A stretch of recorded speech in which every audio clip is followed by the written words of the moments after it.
ভয়াবহ বিস্ফোরণে কেঁপে উঠল ইরানের বন্দর নগরী আব্বাস।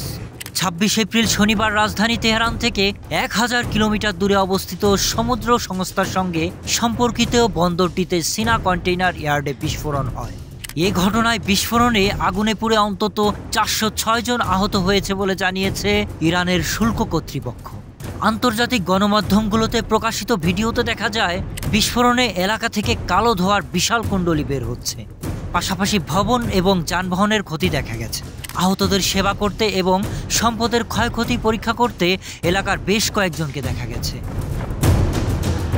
এক বিবৃতিতে দেশটির শুল্ক কর্তৃপক্ষ জানিয়েছে এটি ইরানের সবচেয়ে আধুনিক সমুদ্র বন্দর, যা হরমুজগানের প্রাদেশিক রাজধানী বন্দর আব্বাস থেকে ২৩ কিলোমিটার পূর্বে এবং হরমুজ প্রণালীর উত্তর দিকে অবস্থিত, যেখান দিয়ে পৃথিবীর মোট উৎপাদিত তেলের ৫ ভাগের ১ ভাগ পরিবহন হয়ে থাকে। এটি ইরানের অন্যতম প্রধান কন্টেইনার শিপমেন্ট সুবিধা, যেখানে প্রতি বছর প্রায় ৭২.৫ মিলিয়ন মেট্রিক টন পণ্য সামগ্রী পরিচালিত হয়। হরমুজগান প্রদেশের দুর্যোগ ব্যবস্থাপনা সংস্থা জানিয়েছে আহতদের বিভিন্ন হাসপাতালে পাঠানো হয়েছে, তবে বিস্ফোরণে ঠিক কতজন আহত হয়েছেন সেটি এখনও নিশ্চিত নয়।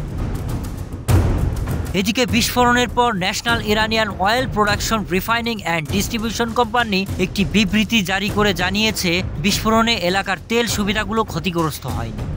২০২০ সালের মে মাসে ইসরায়েলের বিরুদ্ধে একই বন্দরে একটি বড় সাইবার আক্রমণ চালানোর অভিযোগ আনা হয়েছিল, যার ফলে কম্পিউটার সিস্টেম বিধ্বস্ত হওয়ায় কয়েকদিন ধরে পরিবহনে বিশৃঙ্খলা দেখা দেয়।